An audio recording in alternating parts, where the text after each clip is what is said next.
매일 아침 같은 시간, 같은 자리. 남편의 사진 앞에 밥 한 숟가락을 올려놓는 건 내 하루의 시작이었어요. 오늘도 어김없이 그의 사진 앞에 앉아 있는데 문이 살며시 열렸습니다. 어머님, 미역국 끓였어요. 오늘따라 더 맛있게 된 것 같아요. 며느리 경은이가 김이 모락모락 나는 미역국 그릇을 들고 들어왔어요.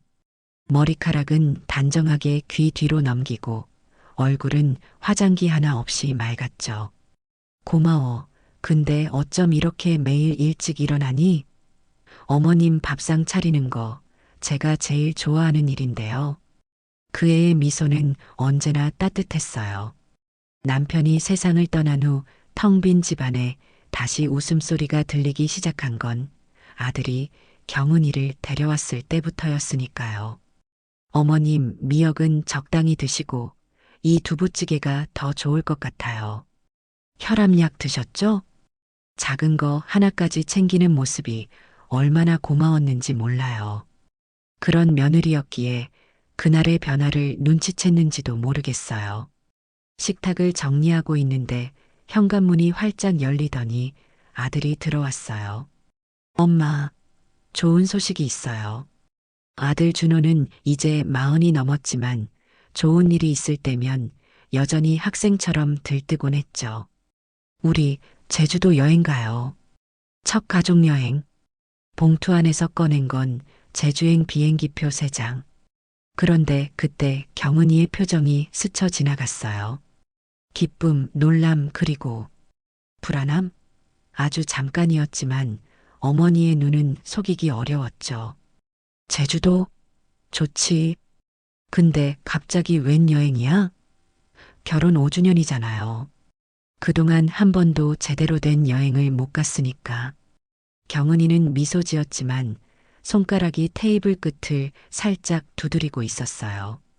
예전에 없던 습관이었죠. 어머님, 제주 가시면 오름도 같이 올라요. 운동화 한 켤레 사드릴게요. 며느리의 말에 아들이 웃으며 말했어요. 엄마, 아버지랑 신혼여행 제주도 갔었다고 하셨죠? 그 앨범 한번 볼래요. 오래된 앨범을 꺼내는 동안 경은이는 슬며시 자리를 피해 방으로 들어갔어요. 그리고 닫힌 문 너머로 작게 들려오는 통화 소리. 네, 맞아요. 제주신라 호텔로 예약했어요. 작은 목소리였지만 왠지 마음이 불편했어요. 누구와 통화하는 걸까? 왜 우리에게는 들리지 않게 이야기하는 걸까? 여행 준비가 한창이던 어느 저녁, 우연히 경은이의 가방에서 떨어진 쪽지를 보게 됐어요. 제주에서 만나요. 준비해 놓겠습니다. 그 뒤로 경은이를 관찰하기 시작했죠. 뭔가 숨기는 것처럼 보였는데 물어보면 요즘 좀 피곤해서요라고만 대답했죠. 사람이 변할 때는 아주 작은 징후부터 나타나는 법이에요. 식탁에서 눈을 마주치지 않거나 문득 깊은 한숨을 내쉬거나 또는 밤에 부스스 일어나 휴대폰을 들여다보는 모습 같은 것들 말이에요. 내 며느리도 그랬어요.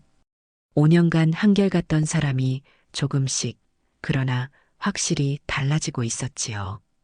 어머니, 저 커피 사러 호텔 라운지에 잠깐 다녀올게요.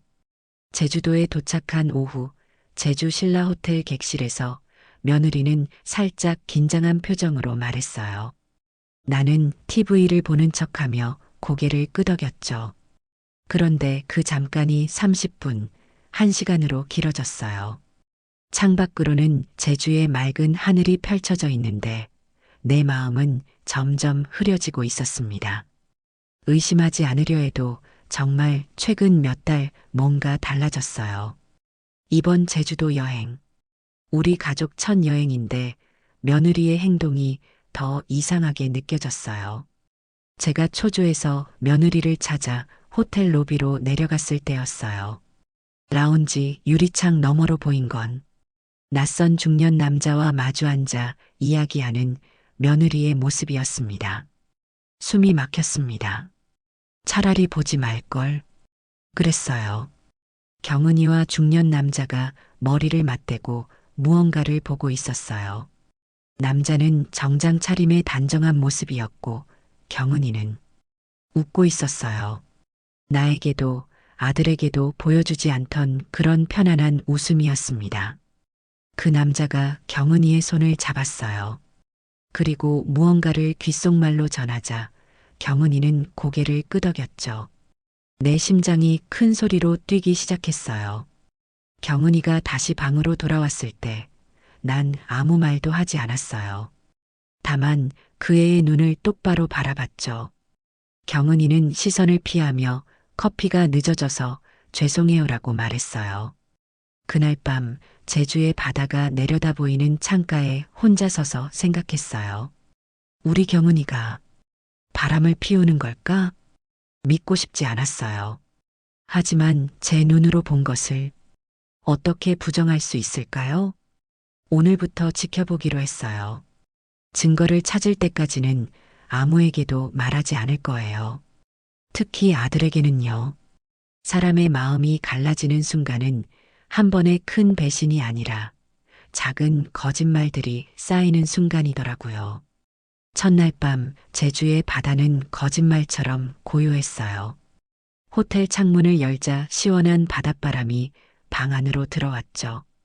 아들은 내일 일정표를 펼쳐놓고 들떠 있었고 경은이는 침대 끝에 앉아 피곤한 듯 어깨를 늘어뜨리고 있었어요. 우리 내일 성산 일출봉 가요. 엄마, 일찍 일어날 수 있죠? 그럼 새벽에도 일어날 수 있지. 하지만 내 눈은 자꾸 경은이에게 갔어요. 평소와 달리 창밖만 바라보고 있던 그 애가 슬쩍 손목시계를 확인했습니다. 준호 씨, 나 좀 피곤해요. 먼저 자도 될까? 그래, 내일 일찍 출발해야 하니까. 아들이 불을 끄고 곧 잠들었지만 저는 좀처럼 잠이 오지 않았어요. 시계는 밤 11시 30분. 그때 조용히 침대에서 일어나는 소리가 들렸습니다. 경은이었어요. 문을 살며시 열고 밖으로 나가는 발소리. 저도 모르게 일어나 문 앞으로 다가갔어요. 복도로 나가자 경은이가 엘리베이터 앞에 서 있는 게 보였죠. 가방까지 들고 나가는 모습이 이상했어요. 엘리베이터를 타려는 찰나 경은이가 뒤돌아봤어요. 저는 급히 기둥 뒤로 몸을 숨겼습니다. 가슴이 쿵쾅거렸어요. 처음으로 며느리를 미행하고 있다는 사실이 부끄럽기도 했지만 알 수 없는 불안감이 더 컸죠. 로비에 도착하자 그 남자가 있었어요. 어제 라운지에서 만났던 그 중년 남자. 깔끔한 정장 차림은 아니었지만 단정한 옷차림이었죠. 경은이는 그에게 다가가 무언가 이야기했어요. 그리고 둘은 나란히 호텔 밖으로 나갔습니다. 밤바다가 보이는 호텔 정원으로 걸어가는 그들을 멀리서 바라봤어요. 가까이 가기엔 너무 위험했지만 그들의 뒷모습은 너무 친밀해 보였어요. 산책로 의자에 나란히 앉아 무언가를 진지하게 이야기하는 모습. 바닷바람이 차가웠지만 제 가슴은 불이 타는 것 같았습니다. 돌아갈까 고민하다가 그만 발을 헛디뎌 소리가 났고 두 사람이 뒤를 돌아봤어요. 저는 급히 나무 뒤로 숨었습니다. 그들의 대화는 들리지 않았지만 갑자기 경은이가 일어나 호텔 쪽으로 걸어오는 게 보였어요. 저는 서둘러 객실로 돌아왔습니다. 다음 날 아침 일찍 눈을 떴어요. 경은이는 화장실에 있었고 문틈으로 작은 소리가 들렸어요. 걱정되어 문 앞에 섰는데 그때 경은이의 통화 소리가 들렸습니다. 나 더는 못 버틸 것 같아. 얼마나 남았는지 모르겠어. 심장이 내려앉는 기분이었어요. 뭐라고? 이혼하겠다는 거야? 아들 몰래 다른 남자랑 가족여행까지 와서 통화하고 만나는 며느리였다니. 눈물이 왈칵 쏟아질 것 같았어요. 알았어요. 오늘 밤에 만나요. 통화가 끝나고 화장실 문이 열렸어요. 저는 급히 침대 쪽으로 돌아가 모르는 척했죠. 경은이의 얼굴은 창백했고 이마엔 식은 땀이 맺혀 있었어요. 어머님, 일어나셨어요?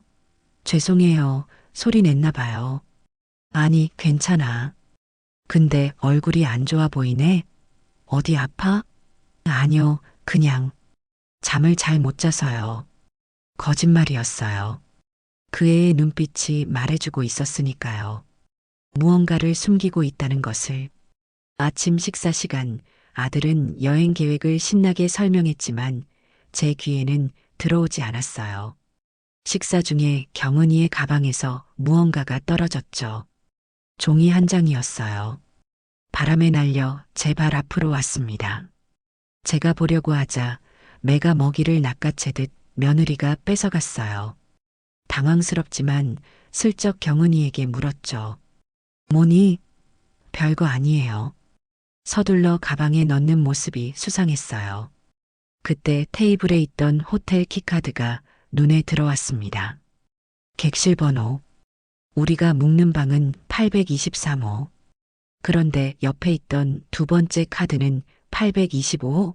한 층에 두 개의 방을 잡은 건가요? 속이 뒤집혔습니다.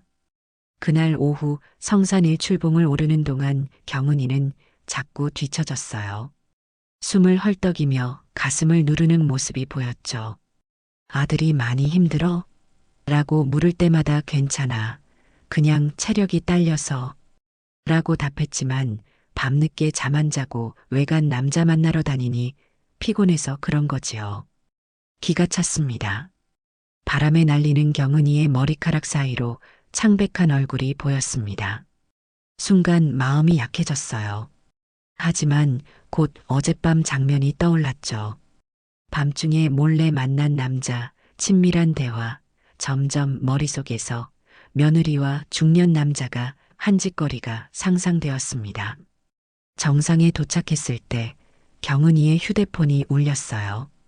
화면에 비친 이름은 이모부였습니다. 통화를 받는 경은이의 표정이 긴장된 것을 놓치지 않았어요. 네, 이모부. 알겠어요. 네, 오늘 저녁에요. 그래서 그 남자가 이모부인 척하는 건가요? 이제는 가족까지 속이고 있는 걸까요? 웃기지도 않았습니다.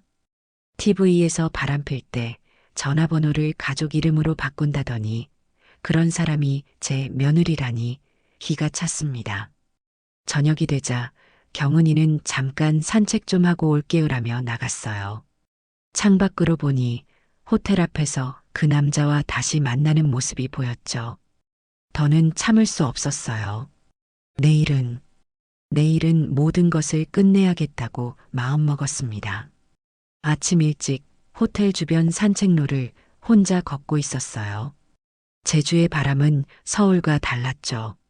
소금기가 섞인 향기, 땅에서 올라오는 투박한 냄새가 마음을 조금 진정시켰어요.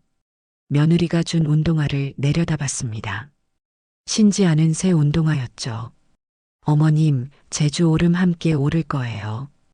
이건 오래 걸어도 발이 안 아픈 거예요. 그때 경은이의 얼굴은 빛나고 있었어요. 어떻게 그런 표정을 짓고도 거짓말을 할 수 있는 걸까요? 먼 바다를 바라보며 처음 경은이를 만났던 날이 떠올랐습니다. 몇 년 전 남편이 떠나고 1년이 지난 날이었어요. 집은 쓸쓸했고 밥상에는 늘 한 사람 몫이 비어 있었죠. 그날도 텅 빈 집에 혼자 앉아 있었어요. 초인종이 울렸습니다. 문을 열자 아들 준호와 함께 낯선 여자아이가 서 있었어요. 까만 원피스에 단정하게 묶은 머리, 화장기 없는 얼굴. 어머니, 제 여자친구예요. 경은이라고요. 경은이는 조심스럽게 고개를 숙였어요. 안녕하세요, 어머님. 처음 뵙습니다. 저, 경은이라고 합니다. 그날 경은이는 제게 작은 선물을 건넸어요. 손수 뜬 손목 톳이었죠. 어머님 손이 차다고 준호 씨가 말해서 제가 서툴지만 뜨개질을 해봤어요. 작은 정성이었지만 오랜만에 느껴보는 따뜻함이었어요. 어색한 저녁 식사 후 경은이가 주방으로 따라왔습니다. 어머님, 제가 설거지 할게요. 아니야, 손님이 무슨. 손님 아니에요. 저 어머님 딸이 되고 싶어요. 진짜 가족처럼요. 그 말에 놀랐어요. 아직 결혼한 것도 아닌데. 하지만 경은이의 눈빛은 진심이었죠. 그로부터 몇 달 후 아들과 경은이는 결혼했습니다. 작은 결혼식이었어요. 경은이 부모님은 일찍 돌아가셨다고 했죠. 친척들만 몇 명 왔었어요. 결혼 후 첫 명절, 김장철이 다가왔을 때였어요. 김장은 남편 살아계실 때도 혼자 했던 일이었죠. 그런데 경은이가 먼저 제안했어요. 어머님, 김장 함께 해요. 저 배우고 싶어요. 아침 일찍부터 저녁 늦게까지 우리는 함께 김치를 담갔어요. 경은이의 손은 빨갛게 얼었지만 포기하지 않았죠. 어머님, 이렇게 소금 간하는 비법 알려주세요. 내 비법이랄 게 있나? 오래 살다 보니 손에 익은 거지. 그래도 어머님 김치가 최고예요. 저도 언젠가 이렇게 담그고 싶어요. 김치를 마지막 항아리에 담을 때 경은이가 물었어요. 어머님, IMF 때 많이 힘드셨죠? 그땐 다들 힘들었지. 왜? 준호 씨가 그랬어요. 어머님이 밤에 편의점에서 일하시면서도 매일 도시락을 싸주셨다고. 갑자기 눈물이 나려는 걸 참았어요. 아들이 그런 이야기까지 했다니. 쌀이 떨어질까봐 어머님은 항상 물에 말아 드셨다면서요. 그날 밤 김치 냄새 가득한 부엌에서 우리는 오랜 이야기를 나눴어요. 처음으로 딸 같은 사람이 생겼다고 느꼈죠. 그리고 설날 경은이는 남편의 제사상을 함께 차렸어요. 아무도 시키지 않았는데 경은이가 먼저 나섰어요. 어머님, 어떻게 차리는지 알려주세요. 상을 다 차리고 함께 절을 할 때 경은이가 내 손을 꼭 잡았어요. 어머님, 어머님이 돌아가신 친정 엄마보다 더 엄마 같아요. 그날 밤 오랜만에 마음 편히 잠들었어요. 남편, 우리 아들 좋은 사람 만났어요. 라고 속으로 말했던 기억이 나요. 제주 바다에서 회상을 마치고 현실로 돌아오니 가슴이 더 아팠어요. 그토록 진심이라 믿었던 경은이가 어떻게 이럴 수 있을까요? 호텔로 돌아가는 길, 멀리서 경은이와 그 남자가 해변 카페에서 나오는 모습이 보였어요. 남자는 경은이의 어깨를 감싸고 있었고 경은이는 기대듯 걸었습니다. 너무 자연스러운 모습이라 가슴이 찢어지는 듯 했어요. 가방에서 무언가를 꺼내 건네는 경은이. 서류 같았어요. 남자는 그것을 받아 가방에 넣고는 경은이의 이마에 손을 얹었습니다. 먼 거리에서 애정 어린 몸짓을 보니 가슴에 천불이 났습니다. 호텔로 들어가는 경은이를 멀리서 지켜보며 무거운 발걸음으로 따라갔어요. 로비에 들어서자 엘리베이터 앞에 아들이 서 있었습니다. 엄마, 어디 갔다 오셨어요? 경은이는 방금 올라갔는데. 그냥 산책 좀 했어. 아, 근데 엄마 경은이가 좀 안 좋아 보여요. 오늘 일정 취소할까 해요. 그래, 좀 쉬는 게 좋겠다. 객실로 올라가며 생각했어요. 경은이가 아프다는 게 정말일까? 아니면 그 남자와 더 많은 시간을 보내기 위한 핑계일까? 방에 들어서자 경은이는 침대에 누워 있었어요. 창백한 얼굴에 식은땀이 맺혀 있었죠. 어머님, 죄송해요. 몸이 안 좋아서. 괜찮아, 푹 쉬어. 창가에 서서 경은이를 바라봤어요. 정말 아픈 걸까? 아니면 연기일까?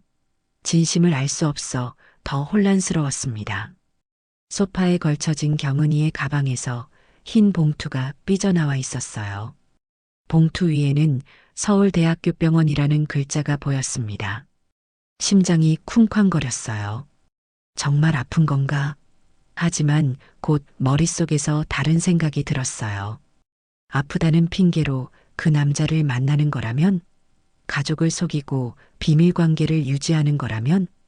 창밖으로 제주 바다가 보였어요. 파도는 밀려왔다 다시 밀려가고 반복되는 파도처럼 내 마음속 의심도 밀려왔다 밀려갔습니다. 내일, 내일은 모든 진실을 알아내야겠어. 인생에서 가장 후회되는 순간은 참지 못하고 폭발한 그 순간일 거예요. 여행 3일째 아침, 맑은 제주 하늘 아래 우리는 성산 일출봉으로 향하기로 했어요. 전날 몸이 좋지 않았던 경은이도 괜찮다며 함께하겠다고 했죠. 하지만 아침 식사 자리에서 경은이의 휴대폰이 울렸어요. 이모부. 네, 알겠어요. 통화를 마친 경은이는 미안한 표정으로 말했어요. 준호 씨, 어머님, 저 오늘 좀 쉬어야 할 것 같아요. 어제보다 더 안 좋네요. 정말? 그럼 나도 같이 있을까? 아들이 걱정스레 물었어요. 아니야, 가서 사진 많이 찍어와. 엄마랑 좋은 시간 보내. 아들은 망설였지만 경은이의 권유로 결국 둘이 다녀오기로 했어요. 하지만 제 마음은 이미 다른 곳에 가 있었죠. 준호야, 미안한데 나도 오늘은 좀 쉴게. 어제 산책하다 발목을 좀 삐었어. 엄마도요? 그럼 제가 혼자 다녀올게요. 아들이 나간 지 5분, 저는 경은이를 몰래 지켜보기 시작했어요. 정말 아픈 건지 아니면 또 그 남자를 만나러 가는 건지 확인하고 싶었죠. 아니나 다를까 경은이는 아들이 떠나자마자 침대에서 일어나 옷을 갈아입기 시작했어요. 몸이 안 좋은 사람처럼 보이지 않았죠. 하지만 가만히 보니 얼굴은 여전히 창백했고 화장대 앞에서 잠시 숨을 고르더니 약을 꺼내 삼켰어요. 몰래 남자 만나려니 심장도 떨리겠지. 청심환이라도 먹는 거겠죠? 경은이가 방을 나서자마자 저도 따라 나섰어요.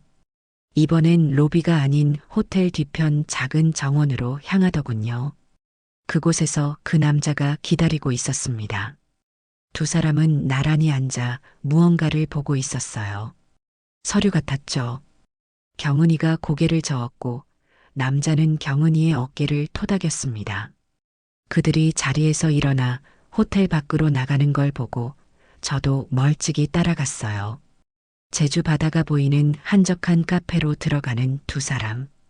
창가 자리에 앉아 계속 대화를 나누고 있었죠. 조심스럽게 카페에 들어가 구석 자리에 앉았어요. 두 사람의 목소리가 희미하게 들렸습니다. 시간이 얼마나 남았다고 생각해? 남자의 목소리였어요. 모르겠어요. 점점 힘들어져요. 경은이의 목소리는 떨리고 있었어요. 언제쯤 가능할까요? 아직은 쉽지 않아. 언제쯤 가능하냐니? 정말 이혼이라도 하려는 걸까? 무슨 말인지 이해할 수 없었어요. 더 가까이 갔어요. 어머님께는 말씀드렸어요? 남자가 물었어요. 아직 못했어요. 준호 씨도 모르게 했는데 언젠가는 알려야 해. 이건 내 문제만이 아니야. 경은이가 눈물을 훔치는 모습이 보였어요. 그 남자는 흰 봉투를 꺼내 경은이에게 건넸죠. 최근 결과야. 이대로는 더는 참을 수 없었어요.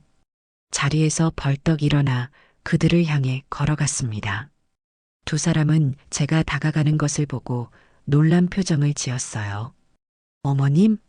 경은이의 얼굴이 하얗게 변했어요. 다 봤어요. 제 목소리는 떨리고 있었습니다. 도대체 무슨 짓을 하는 거야? 남자가 자리에서 일어났어요. 오해가 있으신 것 같습니다. 오해? 내가 뭘 오해했는데요? 몰래 만나고, 비밀 통화하고, 호텔 로비에서 손잡고, 이게 다 오해라는 거예요? 경은이가 안색이 변하며 일어섰어요. 어머님, 저희는 그만, 더는 듣고 싶지 않아. 내 아들 앞에서 이중생활하는 며느리가 뭐라고 변명해도 이해할 수 없어. 카페에 있던 손님들이 우리를 쳐다봤어요. 부끄러웠지만 이미 걷잡을 수 없었죠. 어머님, 제발.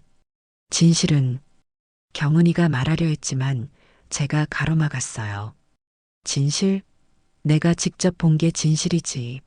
더는 말하지 마. 내일 당장 서울로 돌아가서 준호에게 모든 걸 말할 거야. 그 말을 끝으로 카페를 뛰쳐나왔어요. 뒤에서 경은이가 어머님 하고 부르는 소리가 들렸지만 돌아보지 않았습니다. 호텔로 돌아와 짐을 싸기 시작했어요. 눈물이 계속 흘러내렸지만 내 결심은 확고했어요. 아들에게 진실을 알려야 했습니다. 방문이 열리고 경은이가 들어왔어요. 얼굴은 눈물로 범벅이 되어 있었고 그 남자도 뒤따라 들어왔죠. 어머님, 제발 제 말 좀 들어주세요. 경은이의 목소리는 애원하고 있었어요. 나갔으면 좋겠어요. 특히 당신은 남자를 노려보며 말했어요. 어머님, 이분은 제 이모부이자 주치의예요. 제가 정말로 아파요. 주치의? 잠시 혼란스러웠지만 곧 마음을 다잡았어요. 그런 말로 날 속일 수 있을 것 같아? 내가 다 봤어.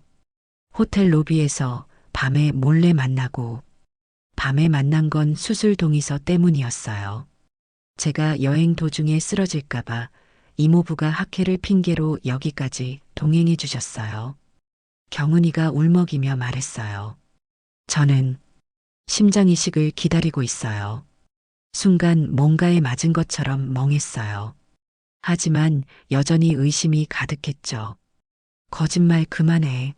그럼 왜 우리한테 말하지 않았어? 왜 아들에게 숨겼어? 어머님이 실망하실까봐. 경은이가 말을 잇지 못했어요.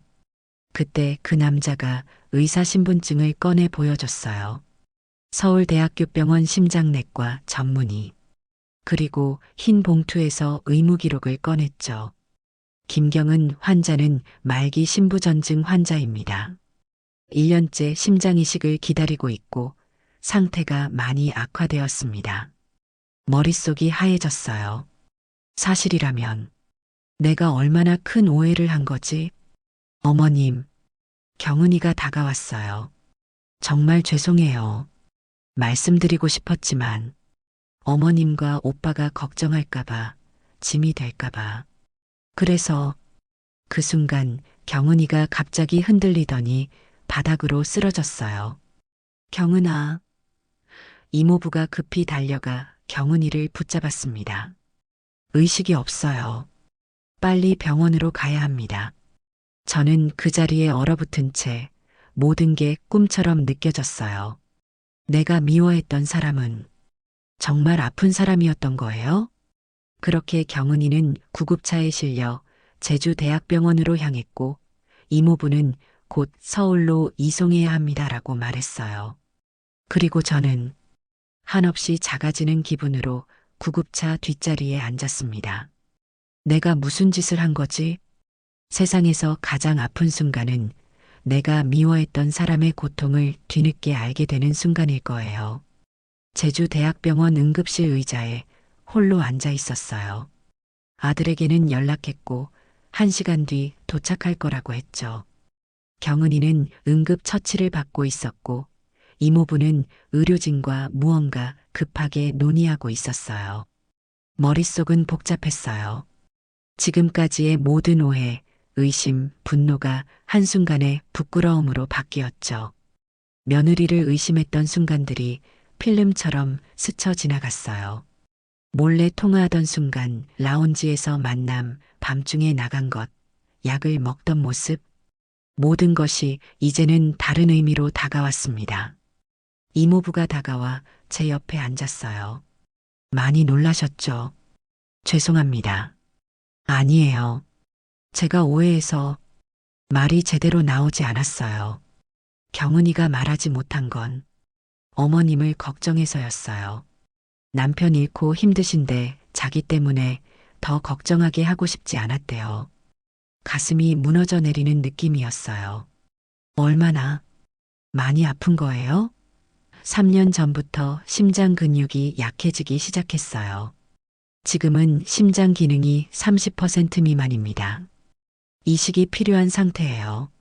3번의 계절이 바뀌는 동안 제 며느리는 혼자 이런 고통을 견디고 있었던 거예요. 병원 다니는 것도, 약 먹는 것도 다 혼자 했어요? 네, 준호한테도 말하지 않았어요. 자기가 짐이 될까봐. 눈물이 주체할 수 없이 쏟아졌어요. 이모부가 흰 봉투를 건네줬어요. 그 안에는 경은이의 진료 기록이 있었습니다. 환자명 김경은, 진단명 확장성 심근증, 신부전증, 그리고 그 아래로 이어지는 검사 기록들. 3년간의 투병 기록이 고스란히 담겨 있었어요. 그때 아들이 헐레벌떡 응급실로 뛰어들어왔어요. 엄마, 경은이 어떻게 됐어요? 준호야. 제 목소리는 떨렸어요. 이모부가 아들을 데리고 나가 상황을 설명하는 동안 저는 의사의 허락을 받고 경은이의 병실로 들어갔어요. 산소 마스크를 쓴 채 침대에 누워있는 경은이. 창백한 얼굴, 가늘어진 팔. 어떻게 이런 변화를 눈치채지 못했을까요? 침대 옆에 앉아 경은이의 손을 잡았어요. 차가웠습니다. 경은아, 미안해. 정말 미안해. 경은이가 천천히 눈을 떴어요. 산소 마스크 너머로 희미한 미소를 지었죠. 어머님, 목소리가 너무 작아 거의 들리지 않았어요. 말하지 마, 쉬어야 해. 제가 말했어요. 죄송해요. 말씀드리고 싶었는데. 엄마가 미안해. 다 알았어야 했는데. 경은이의 눈에서 눈물이 흘러내렸어요. 어머님이 저를 밀어낼까봐. 그 말에 가슴이 찢어지는 것 같았어요. 내 며느리는 병마와 싸우면서도 우리 가족을 걱정하고 있었어요. 바보 같은 소리 마. 넌 내 딸이야. 앞으로는 아프면 말해. 슬프면 기대. 무조건 나한테 와야 해. 알았지? 경은이가 고개를 끄덕였고 우리는 한동안 말없이 손을 꼭 잡고 있었어요. 다음 날 경은이는 서울로 이송되었고 우리도 급히 서울행 비행기를 탔어요. 비행기 안에서 아들은 망연자실한 표정으로 창밖만 바라보고 있었죠. 엄마, 나 너무 못 느꼈어요. 옆에 있으면서. 엄마도 마찬가지야. 오히려 바람핀다고 의심하고. 이런 엄마라서 미안해. 비행기가 이륙하고 얼마 지나지 않아 옆자리에 앉아있던 경은이가 갑자기 호흡 곤란을 호소했어요. 얼굴이 파랗게 변하더니 의식을 잃기 시작했습니다. 경은아. 아들이 소리쳤어요. 승무원이 달려와 산소 마스크를 가져왔지만 경은이의 상태는 계속 악화되었어요. 비행기 안내방송이 울렸습니다. 의사 선생님 계신가요? 의료 응급 상황입니다. 비행기엔 경은이의 이모부가 타고 있었어요. 어제 제주대학병원에서 경은이를 진료한 후 같은 비행기로 오게 된 것이었죠. 이모부는 재빨리 달려와 경은이를 살폈어요. 심장 리듬이 불안정해요. 착륙 즉시 병원으로 가야 합니다. 비행기는 응급 상황으로 인해 빠르게 김포공항으로 향했고 착륙 직후 기다리고 있던 구급차가 경은이를 실어갔습니다. 서울대학교병원 중환자실 앞 우리는 초조하게 기다리고 있었어요. 담당 의사가 나왔습니다. 김경은 환자 보호자분들이신가요? 네, 저희가 가족입니다. 아들이 대답했어요. 환자 상태가 많이 안 좋습니다. 심장 기능이 20% 이하로 떨어졌어요. 이식이 시급한 상황입니다. 의사는 우리에게 상세한 설명을 해주었어요. 경은이는 심장 이식을 기다리고 있었지만 적합한 장기가 나타나지 않았다고요. 그동안 약물로 버텨왔지만 이제는 한계라는 것이었죠. 이식 가능성은요? 제가 물었어요. 현재 응급 대기자로 등록되어 있습니다만 적합한 장기가 나타날 때까지 기다려야 해요. 그날 밤 중환자실 유리창 너머로 경은이를 바라보며 생각했어요. 모든 오해, 모든 분노가 얼마나 어리석었는지. 이모부가 다가와 제 어깨에 손을 얹었어요. 경은이가 어머님을 정말 많이 생각해요. 항상 어머님이 내 친엄마 같다고 했어요. 눈물이 멈추지 않았어요. 로비에서 본 건 뭐였나요? 심장이식 동의서요. 만약의 경우를 대비해서 준비하고 있었어요. 이식 대기자는 언제든 수술이 가능하도록 준비해야 하거든요. 그제서야 모든 것이 이해되었어요. 호텔 로비에서의 만남, 밤중의 통화, 성산 일출봉 대신 쉰다던 날. 모두 경은이의 병 때문이었어요. 의사가 다시 우리에게 다가왔어요. 좋은 소식이 있습니다. 적합한 장기 기증자가 나타났어요. 내일 아침 수술 준비를 시작하겠습니다. 아들이 울음을 터뜨렸고 저도 눈물을 감출 수 없었어요. 기적이 일어난 거죠. 중환자실로 들어가 마지막으로 경은이를 보았어요. 내일의 수술을 앞두고 경은이는 희미하게 웃었습니다. 어머님, 다시 태어나면 진짜 어머님 딸로 태어날게요. 넌 이미 내 딸이야. 그리고 앞으로도 그럴 거야. 경은이의 손을 꼭 잡고 내일을 위한 기도를 시작했어요. 인생의 가장 큰 선물은 우리가 잃어버렸다고 생각한 것들이 다시 돌아오는 순간일 거예요. 수술실 앞 대기실에서 밤을 지새웠어요. 아들은 의자에 앉아 고개를 떨구고 있었고 저는 손에 쥔 염주를 놓지 못했죠. 경은이의 수술은 새벽 5시에 시작되었습니다. 심장 이식은 보통 최소 6시간 정도 걸립니다. 기다리셔야 해요. 의사의 말이 귓가에 맴돌았어요. 창밖으로 동이 트기 시작했고 병원 복도에는 아침의 분주함이 느껴졌어요. 하지만 우리에겐 시간이 멈춘 것만 같았습니다. 엄마, 아들이 고개를 들었어요. 왜 경은이가 우리한테 말하지 않았을까요? 우리가 걱정할까봐 그랬겠지. 그 애는 항상 다른 사람 먼저 생각하잖아. 눈물이 차올랐어요. 우리를 생각하느라 혼자 아팠던 경은이가 가여웠죠. 제주도 여행도 마지막 가족여행이라고 생각했을까요? 아마도 그 생각에 가슴이 더 아팠어요. 경은이에게 제주도는 만약의 경우를 대비한 작별 여행이었을 테니까요.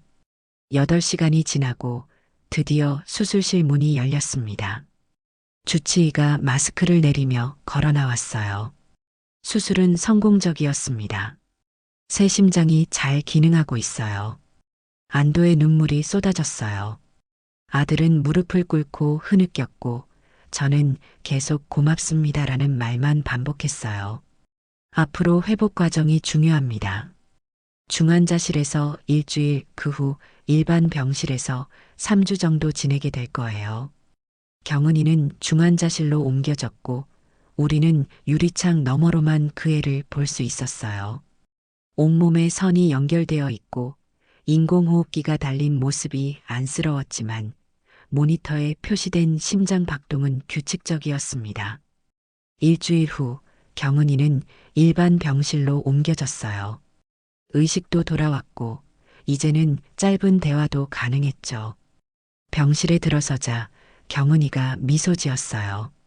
여전히 창백했지만 눈빛에는 생기가 돌아오고 있었습니다. 어머님, 나지막한 목소리로 불렀어요. 경은아, 괜찮아? 많이 아파? 이제 괜찮아요. 새 심장이 잘 뛰고 있어요. 경은이의 손을 잡았어요. 전과 달리 따뜻했습니다. 왜 말 안 했어? 혼자 그렇게 아프고 어머님이 걱정하실까 봐요. 오빠도. 그리고 경은이가 말을 잠시 멈췄어요. 짐이 될까 봐 두려웠어요. 그 말에 가슴이 아팠어요. 바보 같은 소리. 가족이 어떻게 짐이니? 앞으로는 아무리 작은 일도 말해. 알았지? 경은이가 고개를 끄덕였어요. 그리고 조심스레 말했습니다. 어머님, 제주도에서 정말 죄송해요. 오해하시게 해서. 아니야. 내가 미안해. 너를 믿지 못해서. 경은이가 작은 봉투를 내밀었어요. 그 안에는 작은 일기장이 있었습니다. 이건 제가 병원 다니면서 쓴 일기예요. 어머님께 보여드리고 싶었어요. 첫 페이지를 열었어요. 오늘 심장이 많이 아팠다. 어머님이 김치찌개 끓여주셨는데 한 숟가락도 못 먹었다. 미안한 마음에 밤새 울었다. 언젠가 용기 내서 말해야지. 눈물이 흘러내렸어요. 이런 아픔을 혼자 견디고 있었다니. 한 달 후 경은이는 퇴원했어요. 아직 완전히 회복된 건 아니었지만 집에서 조심스럽게 생활할 수 있는 정도였죠. 제가 직접 경은이를 돌보기로 했어요. 아들이 일하는 동안 저는 약 챙기고 식사 준비하고 병원 데려가는 일을 했습니다. 제게는 그게 당연했어요. 내 딸을 돌보는 일이니까요. 어느 날 경은이가 조심스럽게 말했어요. 어머님, 저 의사 선생님께 물어봤어요. 뭘? 임신 가능할까 해서요. 놀라서 경은이를 바라봤어요. 의사는 뭐래? 처음엔 안 된다고 했어요. 하지만 1년 정도 지나서 상태가 안정되면 시도해 볼 수 있대요. 경은이의 눈에 눈물이 고였어요. 어머님, 저 엄마 되고 싶어요. 어머님 같은 엄마가 되고 싶어요. 그 순간 경은이가 얼마나 강한 사람인지 다시 한번 느꼈어요. 죽음과 싸우면서도 새 생명을 품을 꿈을 꾸고 있었으니까요. 그로부터 1년 반 정말로 기적이 일어났어요. 경은이가 임신한 거예요. 의사들은 걱정했지만 경은이의 상태는 안정적이었어요. 정기 검진을 철저히 받으며 우리는 모두 새 생명을 기다렸습니다. 출산 예정일 2주 전 경은이가 제게 선물 상자를 건넸어요. 어머님, 이거 열어보세요. 상자를 열자 제주도에서 사지 못했던 그 운동화가 들어있었어요. 출산하고 나면 아기와 함께 산책해요, 어머님. 그날 저녁 경은이가 진통을 느꼈고 우리는 서둘러 병원으로 향했어요. 저는 처음으로 그 운동화를 신었습니다. 분만실 앞에서 12시간을 기다린 끝에 우리는 작은 울음소리를 들었어요. 여자아이였습니다. 우리 가족의 새로운 시작이었죠. 오늘도 저는 매일 아침 경은이가 준 운동화를 신고 손녀와 함께 걷습니다. 이제 2살이 된 손녀는 제 손을 꼭 잡고 천천히 걸어요. 경은이는 이제 건강을 완전히 되찾았어요. 가끔 병원에 검진을 받지만 일상생활에는 문제가 없죠. 아직도 약을 먹지만 그건 작은 일이에요. 지난 가을 우리는 다시 제주도로 가족여행을 떠났어요. 이번엔 진짜 첫 가족여행으로 성산 일출봉에 올라 일출을 함께 받고 경은이와 저는 나란히 그 운동화를 신고 오름을 올랐습니다. 정상에서 경은이가 말했어요. 어머님, 저 심장 누군가의 마지막 선물이에요. 그 사람의 목까지 열심히 살게요. 지금도 그 말을 생각하면 눈물이 나요. 하지만 이젠 슬픈 눈물이 아니라 감사의 눈물이죠. 사람은 참 알 수 없는 것 같아요. 한때는 미워했던 사람이 지금은 내 삶의 전부가 되었으니까요. 의심했던 마음이 부끄럽고 오해했던 순간들이 아프지만 그것조차 우리 가족을 더 단단하게 만들었다고 생각해요. 그날 운동화 끈을 조이던 순간 정말 몰랐어요. 내 삶도 다시 시작되고 있었다는 것을. 오늘 아침에도 손녀와 함께 걸으며 생각했어요. 여러분, 오늘 가족에게 사랑한다고 말해보세요. 그 말 하나가 인생을 바꿀 수도 있으니까요. 오늘 이야기가 마음에 드셨다면 좋아요와 구독, 알람 설정 잊지 마세요. 여러분의 따뜻한 댓글 하나가 정말 큰 힘이 됩니다.